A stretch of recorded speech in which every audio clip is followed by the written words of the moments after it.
Yeah, fantastic. So I am screen sharing now, and this is where my technical prowess is hopefully going to not let me down. So can you see my screen? We can see your screen. Yep. Yep. Okay. So then when I go to present, can you see, I go display settings, swap presenter. So can you see the big chunky? Yes, we can. Yep. Fantastic. Okay.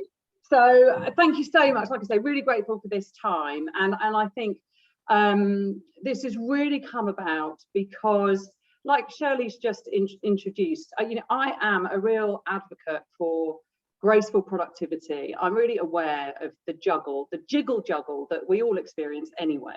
I've always, I've set up tech businesses. I'm an entrepreneur, but I'm also an intrapreneur. As Shirley's just described, I run MediaCom's global consultancy practice. I'm also an author. I run a coaching business, and life is busy. I do have 4 children, and I've often been asked, how do you do it? How do you manage the juggle? And so I've been hosting retreats in businesses like Amazon, Snapchat, and Shirley's come to some of the private ones that I run in my home, which are all around how can we maximize impact without burnout.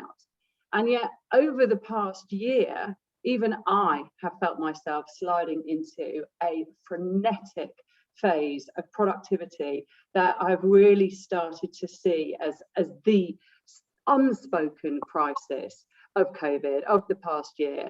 And as we start to reintegrate back into whatever the new normal looks like, I really feel that we've got to take conscientious responsibility for how we get back into a really healthy productivity zone, because I think we're really in a dangerous tipping point. And so I wrote an article a few weeks ago, which I just published on LinkedIn, and in its very sort of minuscule way, it's gone viral. My children who are on Snapchat have their own definition of what viral is. But for me, this article stimulated so much response, so many comments, so many shares. And I've had so many people privately say, that describes the pain that I'm in. That is really a true crisis. That is something we need to address. I've been invited now to speak at multiple big tech conferences and to come into organizations like Flash Talking to really talk about how we can combat what I describe as cognitive bounce. And that really is where we're in this realm of constant mental ping pong, where we're bouncing and bouncing and bouncing from task to task. And I believe it's absolutely unsustainable. So over the next hour, I want to describe to you why I see this as a problem. I'm sure you're going to empathise. And then I really want to give you some sensible steps that we can take. And then hopefully if there's time, we can even have a discussion about it. None of us, bearing in mind the industries that we're in, will be surprised that the era that we live in today has been coined the age of acceleration. We all get that technology is transforming lives exponentially. We get it because we're in ad tech, we're in martech, we see it. We look at how marketing has changed. But thinking about us as humans, think about the services that we have available to us, how we live has changed, how we work, how we behave. Everything is different because of pace of the technological advancements that we're really privileged to experience. Think about us as consumers, and we do think about that all the time with our marketing agendas. We're now very expectant around immediacy. We get what we want when we want it, but we're also way more discerning because we can be, and we're not as loyal to brands. There's all these sorts of consumer patterns that have changed and evolved. And in terms of innovation, we are now accepting that there is perpetual change. And I remember at the start of the pandemic, Mark Reed, our WPP CEO, saying that in the first 10 weeks after we went into our first lockdown, we saw what we would generally expect to see in 10 years in terms of innovation. It really started to expose businesses and the brands that didn't have that technological foundational solidity that would enable them to navigate this new world. So there's a lot of change that we're experiencing. And let me just go into the next slide. There's a lot of change that is pretty exponential in terms of right now. There we go. Sorry, I told you I was new at Zoom. So it's exciting because everything is happening faster, bigger, better. And technology, we know, it's evolving at an exponential rate. It's doubling every 2 years. Think about Moore's law. So we've got more processing power, it's cheaper, so great. But we're also really pushing our human potential to the brink. And this is what is really quite dangerous, because we're actually expecting ourselves and each other to keep up with this unrelenting pace. And the reality is that whilst it is really exciting, it's actually really, really hard. And there's a reason for that. And this just blows my mind. But actually, we've still got prehistoric brains, and yet we're trying to operate in this modern world. So neurologically, our brains actually stopped evolving 50,000 years ago. Isn't that a phenomenally shocking statistic? So the neurological structure, the cognitive function, and all the reward systems that our modern brains comprise were actually built for a long, long time ago, and certainly not for today's environment. The prehistoric brain was really seeking food, shelter, and safety continuously, whereas today, we've got food, we've got shelter, we've got safety. This is all here as a given. And actually what our brains are trying to deal with is this constant noise, the constant stimulation, the variety, the endless new tasks, interruptions, demands. Productivity is really, really varied and different. And we're almost accepting of multitasking as a norm, of juggling work, of juggling family. And then actually look at isolation, like we've had in the past year. Look at the lack of community as a real contrast to the tribal prehistoric era. And no wonder life feels incredibly hard. We're just not actually designed for all of this pace of modern life. So even before the pandemic hit, it's unsurprising to recognise that for the first time in history, the World Health Organization officially categorised burnout as a global epidemic. And this was in June 2019, because there was real recognition that actually this is a disease of the 21st century, and we need to pay attention to the fact that burnout is now starting to cripple not just economies, but the overall workforce, which then in turn obviously impacts our global economy. So statisticians calculate that the cost of burnout is around $1 trillion per year. And this comes in the form of lost productivity, so mental health disorders from depression to anxiety that then lean into addiction or drugs or alcohol or artificial stimulants. 1 in 4 Brits are likely to fall into a mental health crisis per year. And that statistic is even worse when we look more broadly across Europe. So we're losing an awful lot of productivity. But then also the cost of low engagement, that has a real price of $150 billion per year through absenteeism. And we all know that with the challenge, if someone's unexpectedly off, or our teams sort of start to crumble because people are disengaged or they're ill and they're out of the office. But also in terms of the healthcare toll, that there are estimates, and this comes from the American Society of Stress, that up to 90% of healthcare costs are actually lifestyle based and preventable. So this is all just showing us that actually it's within our gift to make the choices and understand the consequences of how we can maximize our impact without burning out. So let's go back to what happened here in the UK. It was the 16th of March last year. And yeah, things were overwhelming even before the pandemic. And then lockdown happened, and I think there are different dates across Europe, but 16th of March was our big announcement day, where suddenly we lost all our rhythms entirely. All the familiar regulated coping mechanisms that we'd actually put in place for our own successful or not navigation of our modern lives really just started to disappear in an instant. So I'm sure we can all remember where we were in our respective homes and countries when the lockdown news was announced. And that first morning after we realized we were all in lockdown, and we all went into a traditional grief cycle where first of all there came this total shock. And I think we've all talked about the stillness that we experienced, where it just felt the world had literally stopped turning. Skies were quiet, the roads were quiet. I live near a motorway because I've got 4 kids and they needed a bigger house and that had to be a compromise. So I'm near this really noisy motorway, and it was quiet, and it was just amazing, but it felt very surreal. And we were all in shock, absolute shock. And then came real fear. Oh my God, what does this actually mean? What does this mean for us professionally? What does this mean for us personally? And then we tripped into a level of panic. Now, the frenetic activity that kicked off as we came into that sort of panic mode was understandable, because from an organisational perspective, we were grappling around trying to prove our worth to our clients as we started watching what was happening to businesses and brands that were just suddenly, instantly devoid of customers. Their whole modus operandi had stopped. So we wanted to support them. And I certainly know from a MediaCom perspective, we went into overdrive. We're here, we can help you. What can we do? Okay, you need digital transformation. How? What platform? Let's help. We became overly customer centric in a great way, because my God, we propelled businesses forward positively. And that was a good corporate agenda. I'm sure, Flash talking, I'm sure you were doing the same. It was, how can we support each other? How can we support these businesses?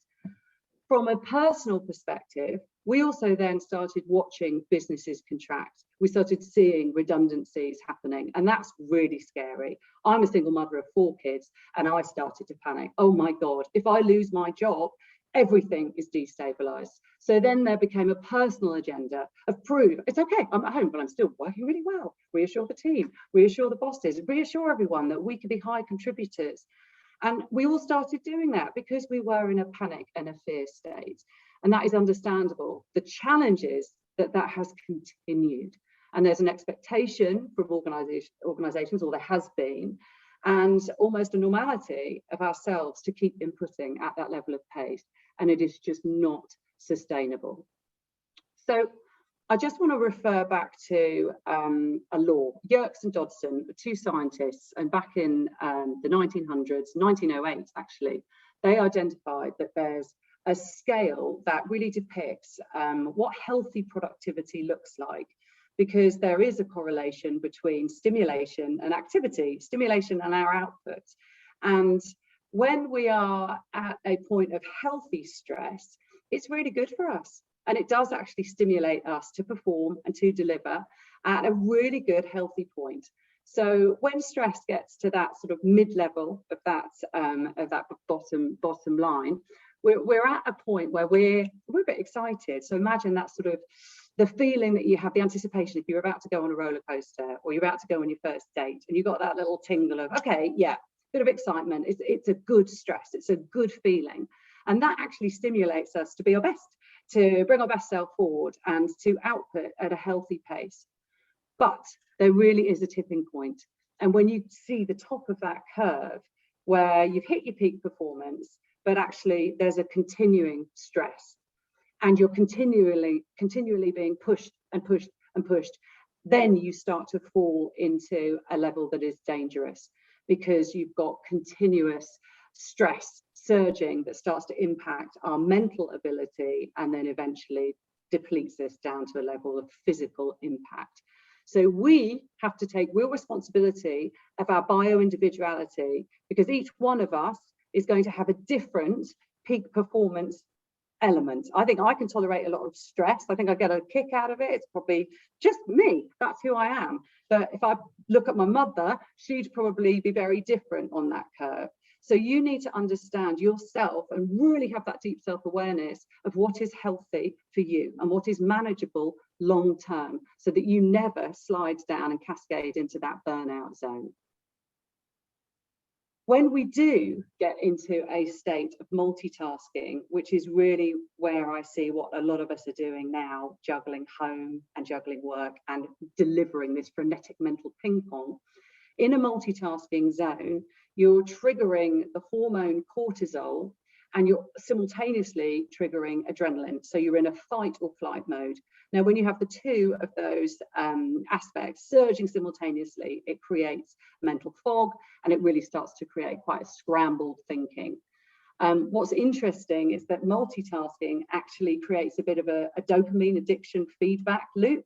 So where we start searching for external stimulation, we get a reward from when there has been a stimulation. And so then that starts giving us this weird novelty bias of, okay, well, I'll just check that email, look at my phone, and then we start getting this weird sort of candy opioid type sensation of yay, yay, yay, because we're being stimulated constantly by little micro moments. But actually that's really damaging, and a lack of focus really does hinder good and healthy productivity. So we need to be really aware of excessive productivity, what it's doing to our bodies, and sometimes how excessive productivity can actually be not only creating emotional anxiety, but perhaps masking emotional anxiety. So did we all step into this frenetic pace of output at the beginning of the pandemic that we've sustained because we were fearful of our jobs? So did that happen? Did we create a habit that actually we now need to uncreate? Probably, is what I would say. It's not all doom or gloom. I'm 100% an advocate for the efficiency and the effectiveness that actually has been born from our remote working lives. I mean, I run a global team of my pillar leads, my consulting, each business division. I've got one lead in Singapore, I've got one in New York, I've got one in the Netherlands, one in London. We have come together in such a tight team. It's been fantastic, and I'm sure you felt exactly the same, that actually productivity and connectivity between the teams has indeed made it feel like it's a global village. Having access to all the market CEOs. I mean, I've launched the Blink Consulting Business Division in 30 markets since December now. So we're live, we're up and running in 30 markets. Imagine that as an agenda in a normal year. That would have been my year, flying to 30 different markets, meeting the excos, setting up the business division. And I've managed to do that in Q1 because of the remote working. After I published my article, I had an email from a man who said that he used to task himself with around 10 sales meetings a week. And actually he was finding that now throughout the pandemic, he was actually achieving sometimes 10 sales meetings per day. And great, loved it. He was having all this great commission and it felt really wonderful, but it's unsustainable. The other benefit has actually been around intimacy and rapport. I'm sure you felt this, but actually seeing each other's children and bedrooms and, you know, coming together in these really unique environments has actually helped us develop rapport and deepen connections. So listen, you know, there are good things about remote working, and the new normal is going to be interesting, where we do get this sort of balance of blending home and going out and commuting. But the danger is the bounce, bounce. And this is around this perpetual meeting to meeting to meeting to meeting with just one click as the transition. So I'll give you a very quick overview of one Thursday afternoon. This is what I talked about in my article. I delivered a 2-hour global conference presenting Blink digital transformation consultancy to several hundred excos across our top markets. 2 hours I talked. At the end of that conference, click, I closed that Teams link. I opened the new Teams invite to do a panel for International Women's Day, where I met some other authors and we were filmed and had an hour doing this panel. The end of that, click, open the next meeting. I was doing KPI session settings with my team. End of that, click, college tutor for my daughter. End of that one, click, French CEO, click, on, bounce, relentlessly. And this is how we have started working and accepted that this is okay to look at a calendar in the morning and just see no gaps and just this endless stream, because we think we're really efficient. And that's what we've been doing since we started remote working. But actually, it's a crisis. I absolutely see it as a crisis. We are suffering from this mental ping pong for some of the reasons I'll go through in a minute.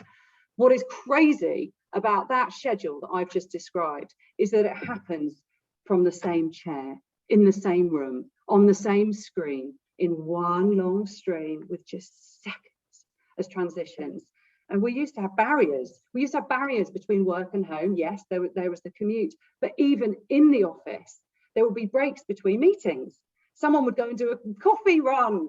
We'd get cabs. We'd have travel time to pause, to reflect. And if we were talking about a global conference, we would focus on that singly. It would be the whole focus rather than that conference that I delivered being just wedged into the rest of a 10-hour day of meetings. So life really critically has absolutely lost its boundaries. And, you know, whether you've got kids or not, whether you've got a demanding global job or not, whether you've got a steady 9 to 5, what has happened is that we've just lulled ourselves into this endless stream of just continuously filling our diaries. And just think about if it was a global conference or a pitch, say we're doing a global conference, I probably would have flown to another country, probably would have had a couple of days of meeting the co-presenters, of rehearsing, of singly focusing on that event. On the day, we'd have delivered the keynote, we'd have then had networking drinks afterwards, we'd probably have had a co-presenter dinner.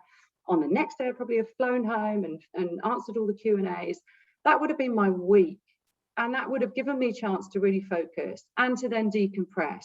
And actually that's gone because I just do that in the middle of another working day. And it's really, really unhealthy. So we need to take control for bringing breaks into our days, into our lives. Biologically, it's absolutely imperative that we rest our brains to be able to contribute intelligently and impactfully. So there's loads and loads of research that scientists have done that proves that the benefit of naps, the benefits of meditation, of having nature walks. So when the scientists have studied the habits of exceptional artists and athletes, it's really shown how mental breaks actually really replenish attention. And bizarrely, having those breaks, not only do you replenish your attention, but you actually by default then increase your productivity. So actually stepping away from this maelstrom of meetings and then reclaiming that perspective of yourself and the business agendas by stepping away is actually the only way to maintain effectiveness. And it's something that we've lost sight of. And so it's really up to us now to take control of how we create that space, to digest what is going on, to decompress and just recalibrate ourselves, and then prepare for what's coming next, which is to breathe. So all this darting around of our brains is just really taking a cognitive toll on us. Now, there's a hack you can use before I get into the brain burden of darting, that if you have been really engrossed in one particular task and you're starting to feel exhausted and you feel yourself getting tired, you can do a little brain hack where you flip to an entirely different task. So say you've been doing something that's very analytical, you've been really working on accounts and you just feel yourself getting tired. That side of your brain is actually feeling drained. If you then flip and do something really creative, like start writing some copy or some comms, that actually shifting from an analytical, logic-based task into something creative actually fires a different side of the brain. And it starts resting the logic side of the brain as it stimulates the creative side of the brain. And that actually can be really rejuvenating. So that is a brain hack that we can use. But that is nothing that works when we're talking about darting. The darting is it's just a constant flit from this to that, from this to that, from this to that, and it's unsustainable because the constancy of the trip, change actually starts to create this real mental burden because it's happening too quickly and too fast. This isn't just one flit across a day. This is just every meeting, potentially every 30 minutes. So we start to get this really drained cognitive burden. We feel physically exhausted. We get really fuzzy thinking, and actually this starts to impact our decision making. We're not as effective because we're tired, and we might start to find ourselves quite overwhelmed by minutiae. And I don't know if you've noticed this in yourselves, where you start to feel the anxiety because you haven't paused and you haven't taken a breath. That actually, as your stress hormones are surging, it really starts to exaggerate the importance of the non-essential. So you'll get really fixated on one thing unnecessarily. And this is all because you're in this ever spiraling, cortisol fueled, panicky responses that are triggered because of the brain darting. So not only is it dangerous because of the darting, but think about the nuances that every single meeting requires. Now, it's not just about the fact that we're seeing, it's not the fact that we're jolting, that it's just the jolt. It's actually the fact that we need really different levels of empathy, of technical prowess. From meeting to meeting, every interaction requires a different version of our own brains. I won't say a different version of ourselves, because hopefully we're all our authentic selves, but how you interact in different dynamics is going to be really different. So if I'm presenting a keynote, I'm going to be this person. If I'm doing KPI setting, I'm going to be nurturing me. If I'm talking to my daughter's college tutor, I'm going to be someone else. If I'm in a Group M services holding company meeting, I'm going to be someone else. So we're constantly adapting our own selves based on those socio-cultural nuances necessary for the different meeting environments that we're going into. And add this into the fact that we're not having breaks between the meetings, that mental ping pong becomes even more of a strain and a drain. And I'm sure you've all read the articles around the impact of the video meetings and how hard it is to read the visual cues, how much harder it is to actually focus on a screen outside of actually being in a physical setting. It really takes very different interrelational input. So we are drained every which way, and it's incredibly challenging. So statistics have proved that on average across the UK, US and Canada, we are logging onto our corporate VPNs around 11 to 13 hours a day, average. That's what we're doing now. So yes, on the one hand, we're 40% more productive, but we are all working 2 to 3 hours more than we did pre-pandemic. So it's statistically proven we are working more, and it's hurting us, it's hurting ourselves. And as we think about our organizations moving forward, as we think about ourselves avoiding burnout and hitting this new crisis, we have to really respect that life is about choices and consequences, and it sits within our gift to actually decide how we're going to manage this crisis of the cognitive bounce. Now, we all make around 35,000 decisions a day, and 90% of those decisions are unconscious.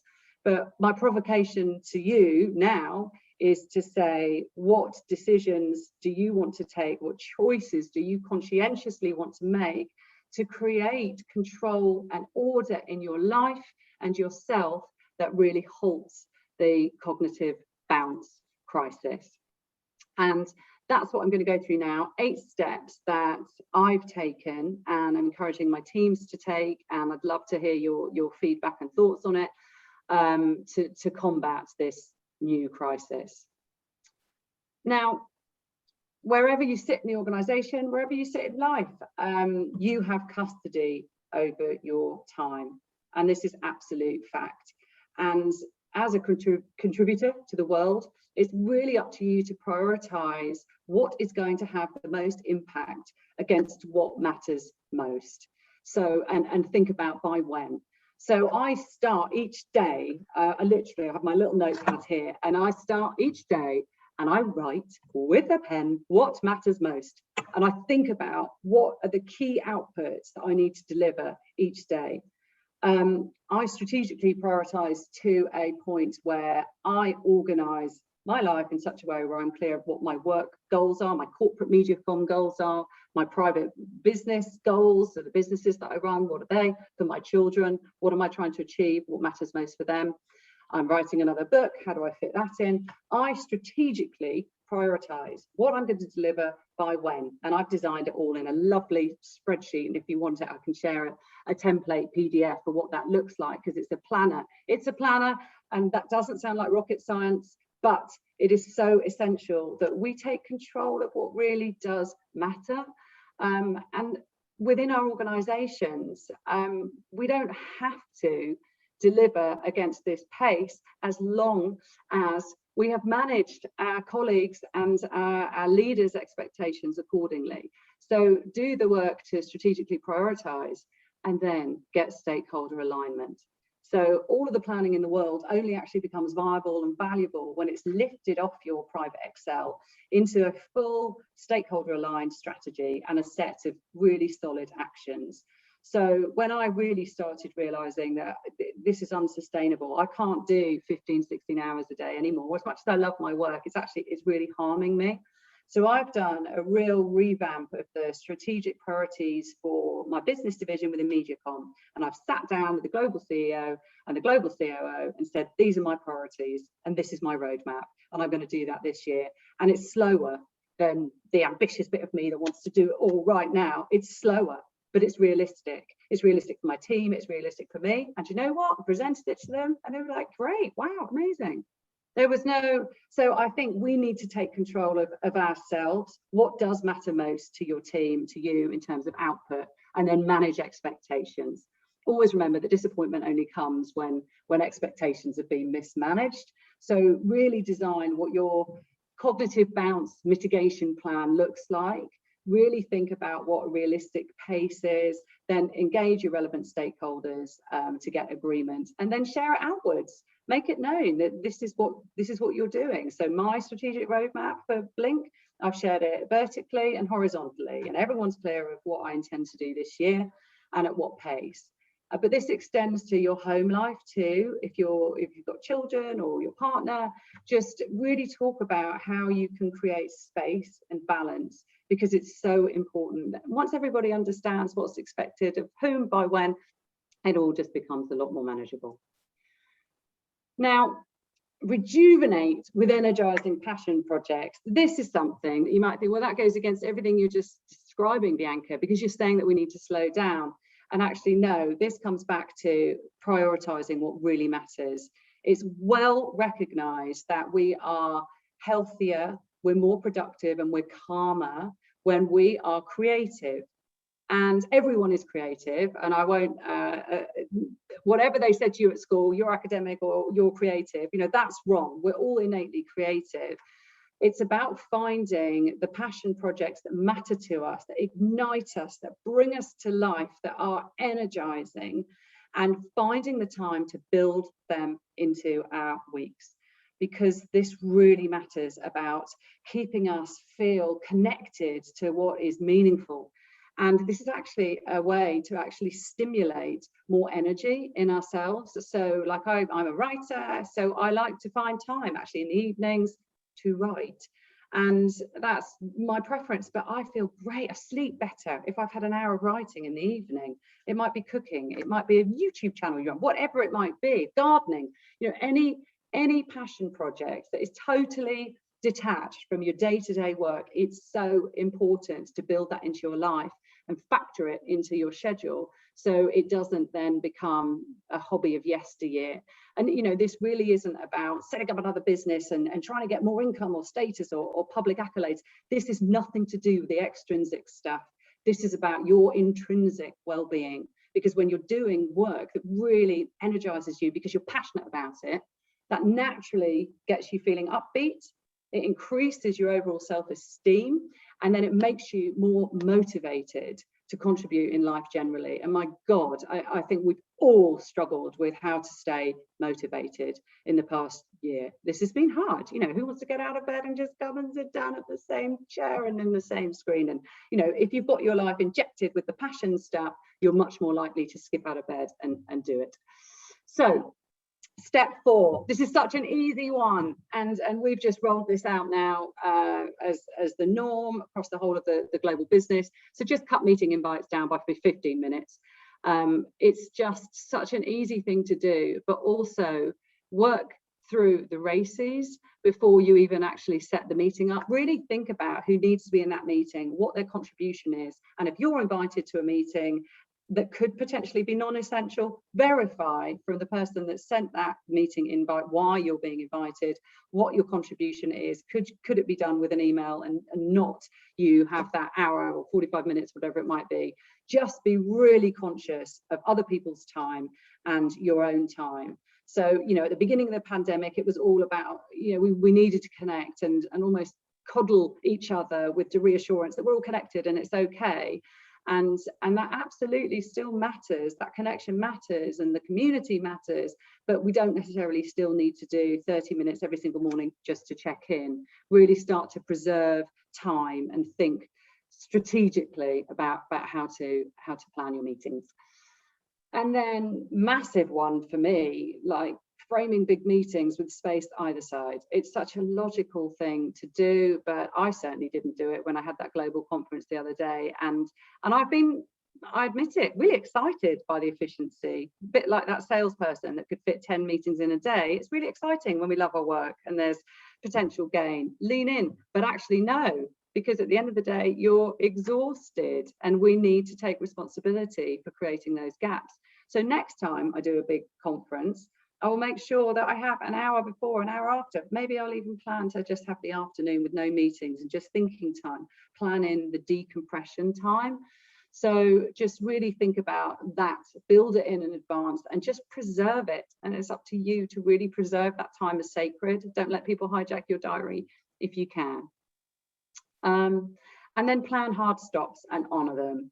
And this is just something that, again, we are really bad at. Just, I've noticed everyone's bad at things drift, especially if we're in global roles. And New York doesn't wake up till the afternoon. And so I'll find my evenings, or I have found my evenings filled with meetings. And actually now I'm really being rigorous. I'm finishing and I'm having tea with my kids. And then we're going to go on the trampoline in the garden. And that is it.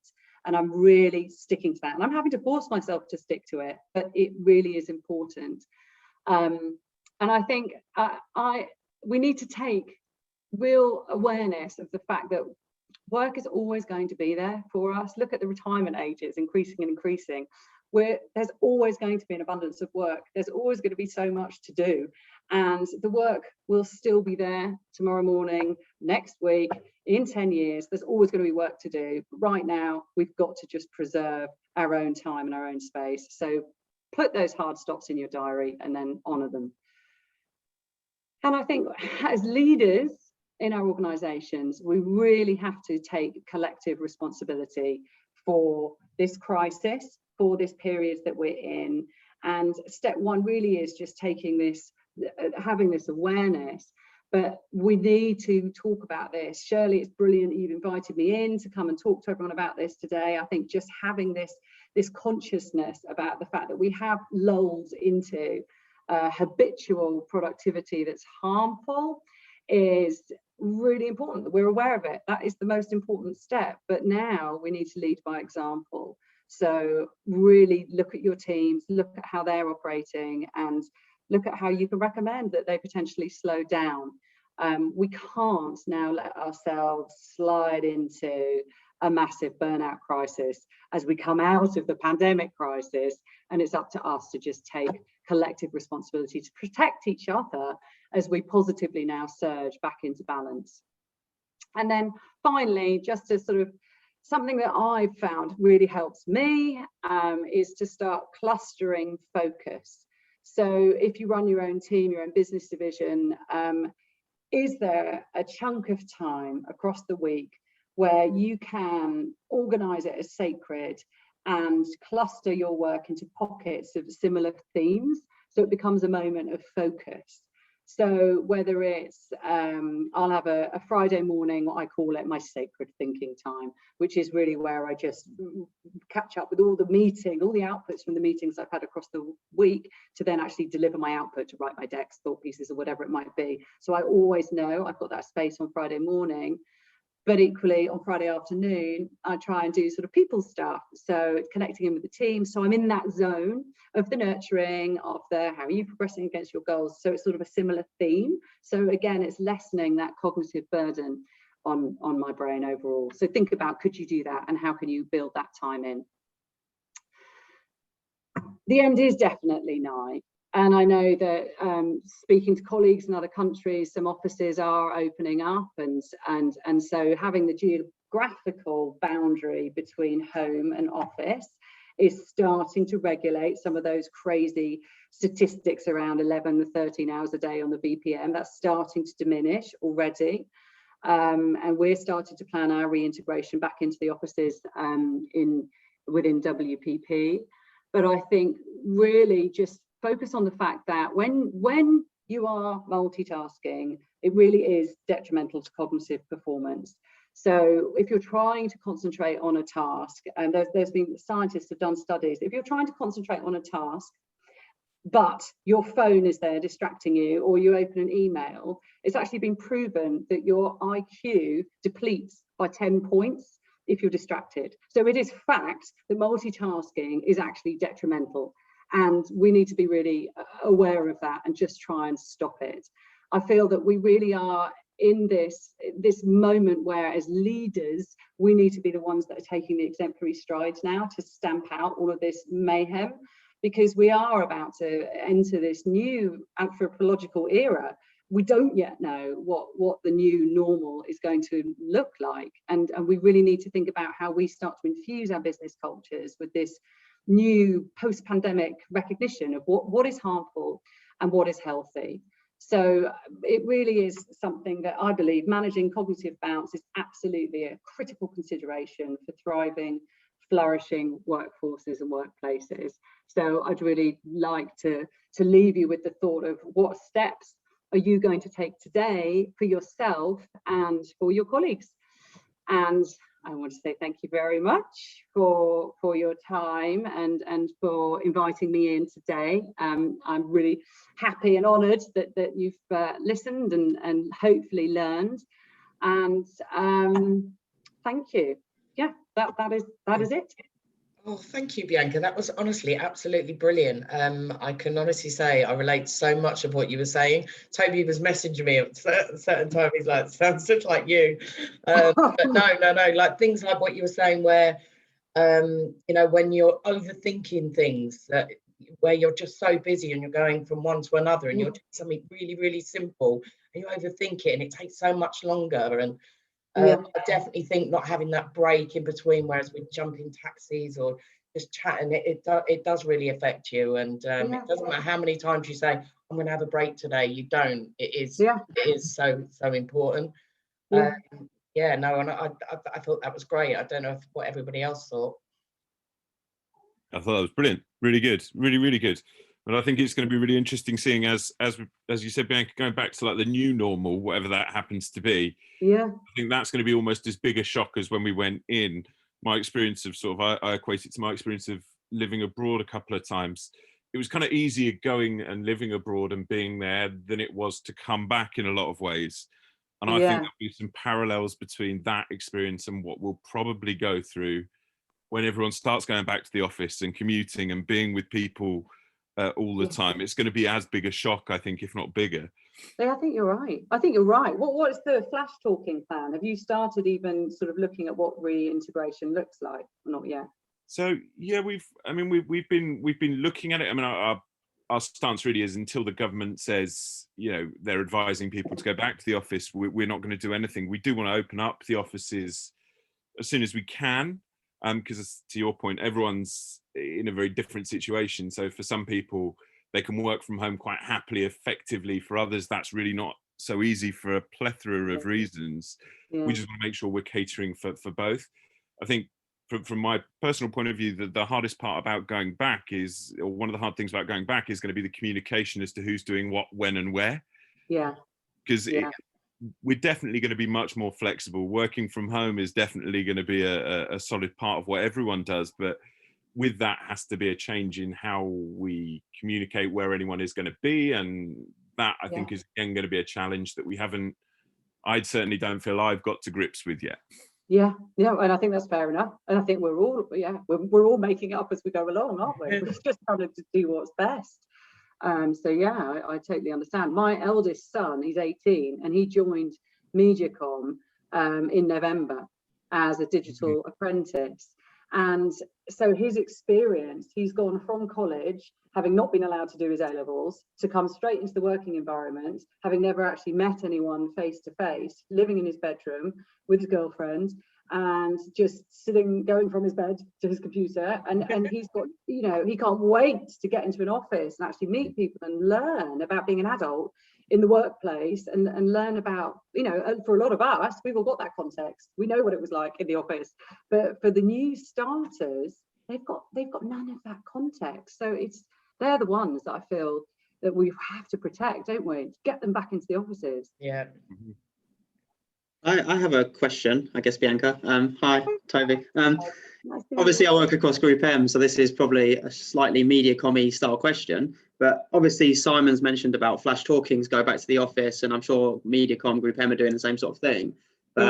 Chelsea, Shirley, and myself and Sophie work in very client-facing roles, where obviously going into the offices of our partners or clients makes sense. So yeah. Do you think that will change much from a Group M perspective? Have you seen anything? Well, because I'm speaking to client people, obviously they've said we probably won't have external vendors in for a while. Yeah, no, exactly. I mean, it was quite interesting when we had the gap last summer and we were allowed to open the office and have a limited workforce in the office. Some of the Mars, the global Mars team, were going into the office to just have the camaraderie, be in the office. And the invitation was there for the clients. Clients were not going to be allowed to come into the office, but they could have met outside or in a restaurant, or I can't remember what the rules were. But Mars had a blanket rule: no, everyone is working from home. So they had stipulated it as their corporate agenda. So we were sort of inviting it, but then the client said no. So I think it's going to be really unique. It's going to depend on the client. It's going to depend on the business. And, you know, we really don't have the answers yet. You know, you're right to raise it.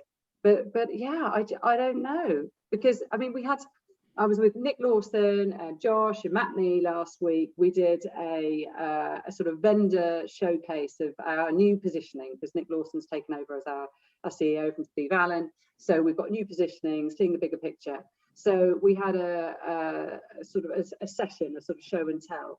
And it was quite strange being with a group of vendors that normally we'd be in the pub with. Yeah. And it was incredibly efficient because we got to share the message en masse, and so that was useful. But it's not the same, where relationships are so important, and we all miss it, don't we? We miss it. We miss it.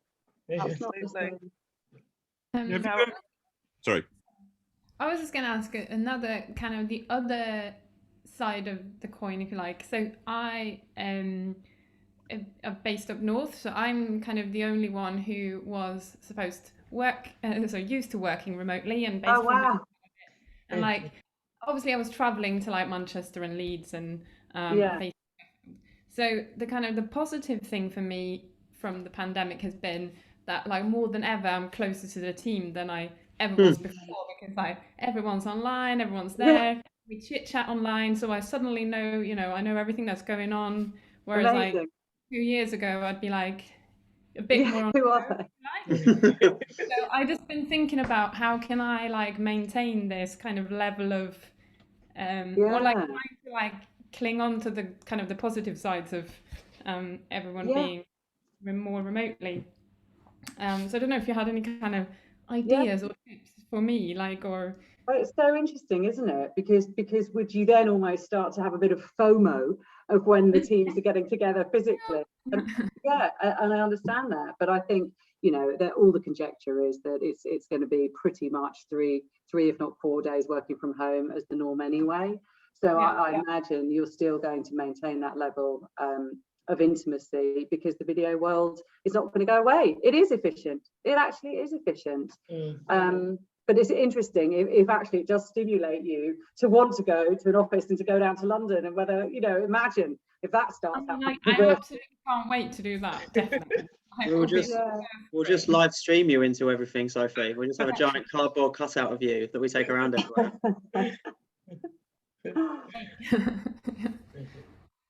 But yeah, no, thank you so much. That was oh, good.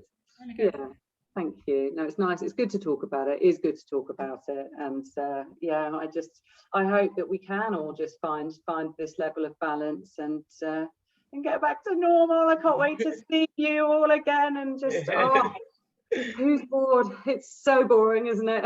Yeah, everyone is looking forward to this new normal, or something that sounds like normal. In Italy, the situation is still really problematic, so nothing is normal at this stage. But it's a balance. It's definitely needed with this new normal. Yeah, fingers crossed. Exactly. Well, we're tribal, aren't we? We need our connection, and we want to feel like we belong, and yeah. It's definitely challenging. Well, thank you so much, everybody, and thank you, Shirley. Yeah, no, thank you. Honestly, that was brilliant. I think we all needed that, and it's nice that we've done it just before we broke up for Easter. But no, that was absolutely brilliant, and hopefully we can reflect and think about it. And I know I'm certainly going to make some changes next week. So I really appreciate that. Yeah, me too. Yeah, Me thank too. you. It's Really a fresh do. breath. It's nice just getting everyone together and just talking about it, just not a normal typical Zoom that we've been doing. So no, brilliant, really refreshing. Good.